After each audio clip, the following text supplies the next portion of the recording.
Olá, eu sou o professor Diogo Comba, o Diogão da redação de Português e Literatura também. É assim que você me encontra nas redes sociais, professor Diogo Comba. Peço para que você se inscreva no canal, deixe o seu like e ative o sininho. Você já viu aí o título do vídeo? Não é clickbait, não é um título sensacionalista. Isso aí é embasado em teorias, mas também embasado em uma série de boatos, né? O que que acontece? Tema da redação do Enem. Muito provavelmente, o tema da redação do Enem deste ano, o Enem 2023, já está pronto, já está escolhido. Se bobear, a prova já está, inclusive, impressa. Mas o que que acontece, né?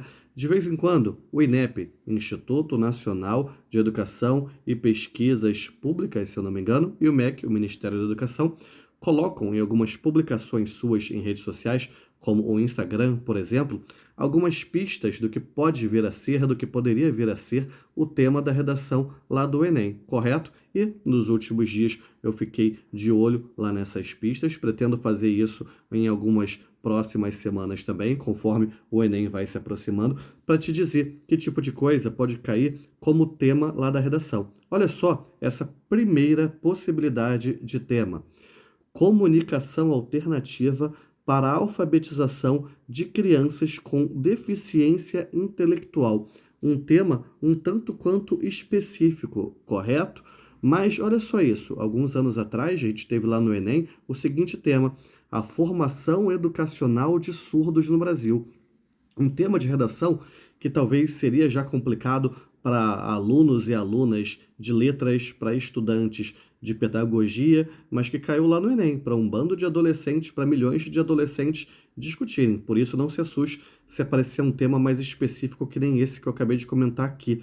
Poderia ser também esse tema dividido em partes. Primeira parte, poderia falar simplesmente sobre os desafios envoltos da alfabetização de crianças no Brasil, certo? Ou então, ó, segunda possibilidade. Primeira possibilidade eu acabei de ler. Segunda possibilidade é a alfabetização de crianças. A gente poderia ter ainda uma terceira possibilidade, falar sobre a alfabetização tardia no Brasil, ou seja, de adolescentes, de jovens, de adultos, é o que a gente chama de EJA, Educação de Jovens e Adultos, certo? Ou então, a gente poderia dividir esse tema aí em outras partes. A gente poderia falar sobre a questão da inclusão social de crianças com deficiência intelectual. Ou então a gente poderia falar sobre a inclusão educacional de crianças com deficiência intelectual. Ou a gente poderia falar sobre a inclusão profissional de jovens e adultos com deficiência intelectual. Olha só quantos temas a gente já viu aqui. Um, o primeiro que eu falei, o dois da alfabetização de crianças, o 3, a alfabetização de jovens e adultos, o 4 da inclusão social, o 5 desculpa, da inclusão educacional, o sexto da inclusão profissional. 6 temas até agora. E olha só uma publicação do dia 21 de setembro também, lá nas redes sociais do INEP ou do MEC, não me lembro agora. Dia Nacional da Luta pela Pessoa com Deficiência, certo? Diante disso, você poderia falar o quê? Da inclusão social dessas pessoas, da inclusão educacional ou então da inclusão profissional. Lembrando que, não sei, se eu não me engano, em 2004, 2007, a gente teve como tema da redação do Enem a questão do desafio de se conviver com as diferenças. Mas a gente viu que anos depois a gente teve vários temas que, na verdade, estavam dentro dele.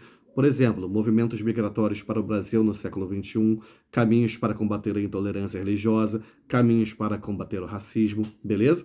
Dias depois apareceu também, lá nas redes sociais desses dois órgãos, a questão da alfabetização. Tá vendo? Em vários momentos a gente está vendo aí um tema ligado à questão da educação. Quem sabe aparece algo nesse sentido. E por último, mais um tema falando sobre a questão da educação, nesse momento, falar da importância dos desafios ligados às escolas conectadas. Muito provavelmente aí na sua escola você tem um Wi-Fi, tem um computador na sala de aula, às vezes você precisa de um computador, você vai até a coordenação, ou então vai até uma sala onde tenha lá uma série de computadores, beleza? Mas muitas escolas ainda não têm isso. Eu, por exemplo, já viajei lá para o Amazonas, já visitei escola em comunidade ribeirinha, já visitei em escola em comunidade indígena, que não funcionava tão bem assim a questão da conexão. Às vezes só funcionava numa parte do dia, certo? às vezes não funcionava tão bem, nem mesmo nessa parte do dia, então ainda é um desafio muito grande a questão das escolas conectadas, beleza? Enfim, falei aí para vocês uma série de temas, deixa aí nos comentários qual você acha aquele que é o mais possível. E para provar para mim que você ficou até aqui, escreve aí nos comentários INEP ou MEC. Que a força e a inspiração estejam com vocês, sem dizer adeus jamais.